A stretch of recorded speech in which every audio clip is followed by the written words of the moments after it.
אני חייב לציין שהיה מאוד אינטנסיבי, כמה שהגינה קטנה.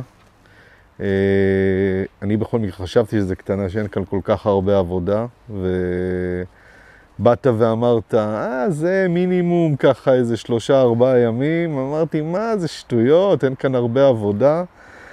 אבל בסוף היה לנו 3 ימים אינטנסיביים, ואני חושב שאם אנשים רגילים היו עושים את העבודה ואתה לא היית ברקע, שאתה סוס עבודה מטורף, אני לא מבין מאיפה יש לך את האנרגיות ואת הכוח, אבל כאילו אתה לא מסוגל לשבת בלי באמת מעדר או להדר איזה משהו. עשינו תיחום אבני בזלת מכל השורה. פה נעשה מילוי של הדנית. תכף אני אגיע איתכם איך בעצם סידרנו את זה שיראה ישר יפה. בחלק הזה עשינו חפירה רצינית. היה פה הכל מחלוטה של התשתית של הבומנייט, חפרנו אותה, זרקנו את זה, ואנחנו נעשה פה מילוי אדמה. בחלק הזה אנחנו נעשה יציקת בטון קטנה בשביל לתחום במקום הקרשים האלה שירקבו עם הזמן. גם פה אפשר לראות שחפרנו את כל המחלוטה שהייתה פה. הגענו לאדמה בשביל שאפשר יהיה לשתול פה צמחייה ושזה יהיה סבבה. אותו דבר כאן, אנחנו מנקים הכל, עשינו השחלות. אותו דבר כאן יהיה עץ יפה, הנה על הגסטרמיה הוא יהיה פה, וזה הסוף היום הראשון שלנו. ובזכות הגישה הזאת והחבר'ה הטובים כאילו שבאת איתם, אני חושב שכאילו באמת נתנו עבודה 3 ימים רציניים והיה מדהים. עכשיו פה איך סידרנו את זה, תקענו פה קרש, שם עוד קרש, עשינו סימן שטיחמוס פה, אחרי זה ירדנו עם המטר מפה לפה 10 סנטים, אותו דבר שם, מתחנו חוט ולפי החוט פילסנו את כל האבן בזלת, סידרנו את זה. עכשיו פה כמובן נעשה גם קומפוסט, גם אדמה, גם מילוי, וזה השלב בעצם. גם בחוויה, גם חבר'ה טובים, מקצועיים, עם ההנחיה שלך אז בכלל. למדתי המון תוך כדי התהליך. בסופו של דבר אני חושב שזה מאוד מאוד חשוב להיות מעורב, כי בסופו של דבר, למרות שאני יודע שכל הזמן אתה פה, ואם יש לי איזושהי בעיה אני יכול לפנות אליך. מיכאל בן צבי, הפקות, גננות, חשמל, אינסטלציה, כשאני חושב על זה בסוף התחזוקה היא, אני רוצה לעשות אותה כי אני גם נהנה מזה. אז בתור חבר טלפוני כאילו זה נהדר, וגם תוך כדי עבודה למדתי המון דברים קטנים, כל מיני טיפים שבסופו של דבר החכמתי, וזאת באמת הייתה המטרה. בגלל זה רציתי, כאילו, באתי לעזרת חבר בשביל גם ללמוד מזה. מה שהשגנו פה זה בדיוק מה שאני רציתי. אני חושב שהשילוב של בדמיון שלי, אני ראיתי את הגינה בצורה מסוימת, עם פלוסים ומינוסים לכל מיני שיקולים, ואני חושב שכשישבנו ביחד, ואתה נתת את האינפוטים שלך, וחשבנו על הדברים ביחד, ובסוף דמיינו משהו בתחילת הדרך, ולראות איך שזה יצא עכשיו בסוף התהליך, יצא מושלם מבחינתי, בדיוק מה שאני רציתי, עם כל מיני התאמות. טוב, אז פה בעצם בחלק של הדשא, שמנו פה ממש כמעט אפס עם הריצוף. הקו מחשבה הזה, שאם ישימו פה בריכה והמקום פה לא גדול, תהיה גם חלק על הריצוף, גם על הדשא, שלא יהיה פה מדרגה מעצבנת. כאן בפינה, תבוא פינת ישיבה כזאת בזווית עם שולחן, פינת זולה כזאת. כאן עשינו את כל התיחום לצמחייה, יש לנו עץ ליצ'י, עץ מנגו, עץ לימון. פה שמו תיחום אבני בזלת, והם קבורים חצי באדמה, חצי בפנים. את כל האדמה שמנו חמרה, הרבבנו אותה עם קומפוסט, אחרי זה נעשה גם אוסמוקות. פה בינתיים בני מקלטר את האדמה, הקומפוסט והאדמה עצמה. כן, אתה ממש משקיע בזה. חבל שאין לזה הרבה משמעות. רגע, שנייה. פה חפרנו את כל המחלוטה, אתם זוכרים, היה פה בורות ומילאנו אדמה, קומפוסט, גם כן תיחום, אותו דבר פה. השחלות, קוברה זה כל הצנרת השקיה, כל המרי חף זה חשמל, שיהיה פה גם תאורה, שקעים, גם העברנו פה כבל של טעינה עתידית שאחרי זה לא צריך להרוס את זה. אז זה טעינה של אוטו חשמלי. פה עושים את כל החיתוך. כאן יש לנו עץ שזיף, יש לנו לגסטרמיה. פה גם כן יהיה תיחום ואז דשא יפני בגבעה כזאת. את כל האלה, דודנאות יש לנו פה, ציפור גן עדן, תבלינים, עד. זה האחר הזה, ליפופיטה בטטה, ביצן, רוזמרין, לואיזה, דיכונדרה, זוטה, טימין, מרווה, לבנדר מנוצה וגיאורה או גרביליה, משהו בסגנון. ופה את כל החלקי צנרת, והארון שלנו הולך להיות פה. אני מאוד מבסוט בסופו של דבר מכל איך שזה יצא בפועל. תופס מהר, גודל, אנחנו חודש אחרי, ובאמת אני מאוד מבסוט. באתי לעזרת חבר, זה מוצר שאני חושב שהוא מעולה לכל מי שלא מפחד מללכלך קצת את הידיים. זה נותן לך פתרון גם במסגרת זמנים, לקצר זמנים, ללמוד הרבה על התהליך, ספציפית במקרה שלי, כאילו להרים גינה, לתחזק אותה. באתי לעזרת חבר בסופו של דבר, נתן לי המון טיפים ואיך לעשות את זה, בזכות זה שהייתי מעורב ולא סוג של שחרר ושכח, סתם לבוא להביא איזה מישהו שיעשה ואין לי מושג מה הוא עשה או איך הוא עשה ואיך לתקן את מה שהוא עשה. ואני חושב שהשילוב של באתי לעזרת חבר, שהוא משלב אותך בעשייה עצמה, אותך, כלומר אותי, בעשייה עצמה, זה מוצר פגז. כמובן יש את האנשים שפחות מעוניינים ללכלך את הידיים, אני לא מאלה.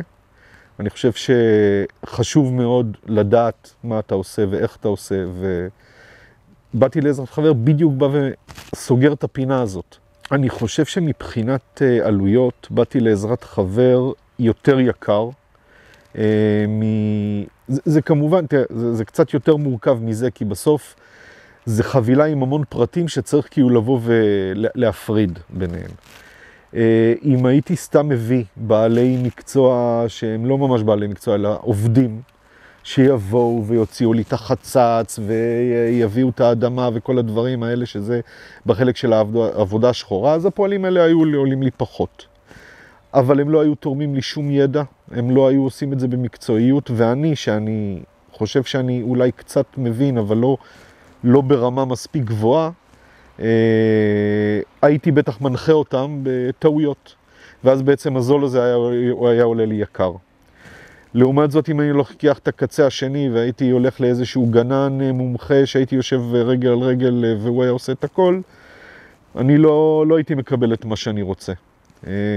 בהסתכלות בראיית ארוכת טווח. אז אני חושב שבאתי לעזרת חבר הוא בדיוק באמצע.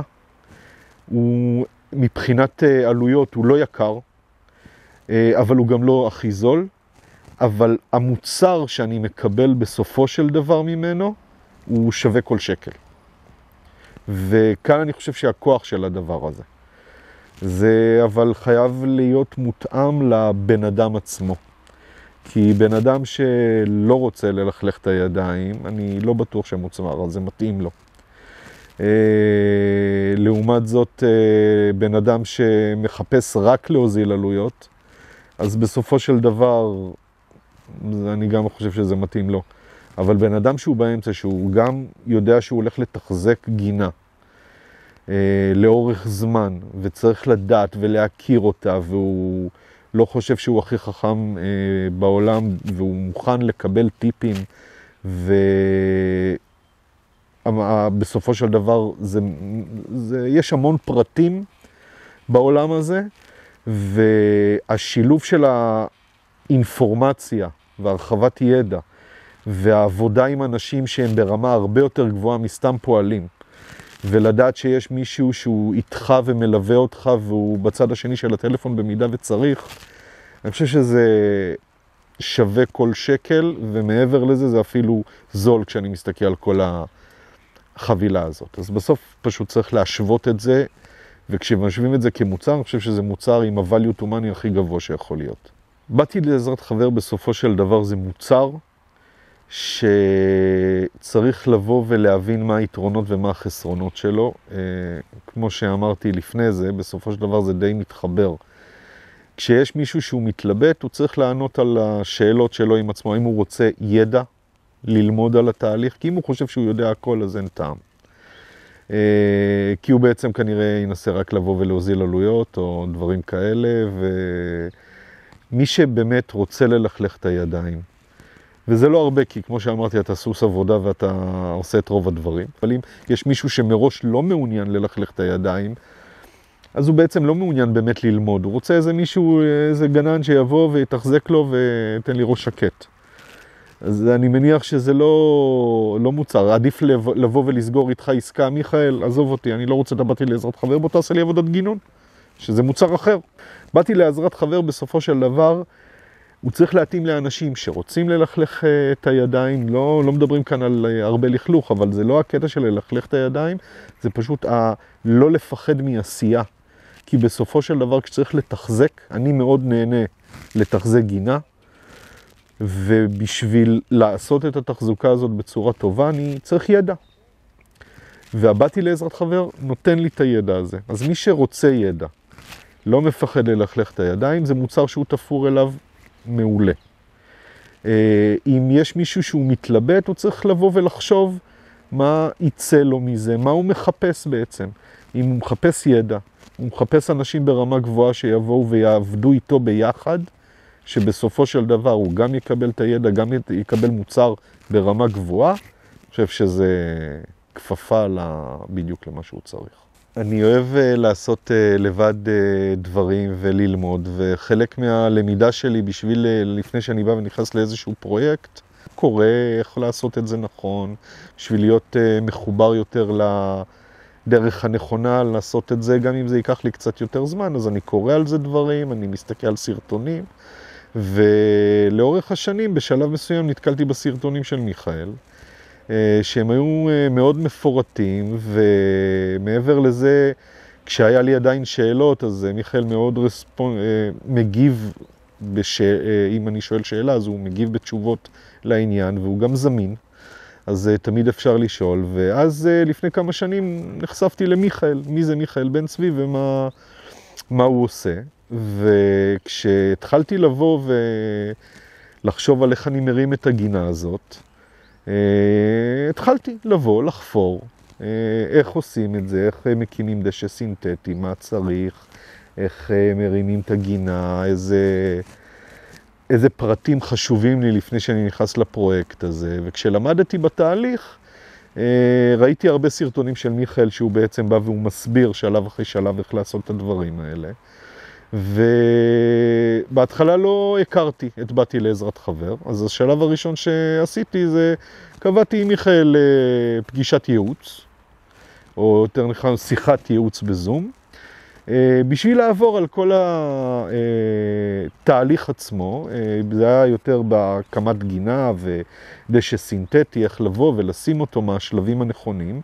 אחרי שראיתי את הסרטון רציתי לבוא ולקבוע עם מיכאל, בוא, היה לי כל מיני שאלות, בוא תענה לי. אז התחלתי בשיחת ייעוץ כזאת, ובמהלך שיחת הייעוץ הכרתי את מיכאל בתור בן אדם שהוא מאוד זורם ויש כימיה טובה, והוא גם סיפר לי על הבאתי לעזרת חבר כמוצר, ועשיתי את החושבים, אמרתי שזה נשמע לי בול מה שאני הייתי רוצה, כי זה בסופו של דבר, אני עשיתי את החשבון, ייקח לי חודש אולי לבד לעשות את כל העבודה, אם אני לא מביא פועלים וכל הדברים האלה. אבל מצד שני, כאילו אם אני עכשיו בא ומיכאל בא לעזור לי עם הצוות שלו, אנחנו מצליחים לבוא ולהתכנס לפרויקט הזה במשך 3 ימים. יש לי מישהו שמחזיק לי את היד בתהליך ומלמד אותי ומכווין אותי ומתקן אותי כשאני עושה דברים לא נכונים. לא היה לי יותר מדי ספקות. אמרתי, אני רוצה את המוצר הזה. אני חושב שלא יכולנו לתכנן את זה יותר טוב מזה. אני חושב שעשינו את זה טוב.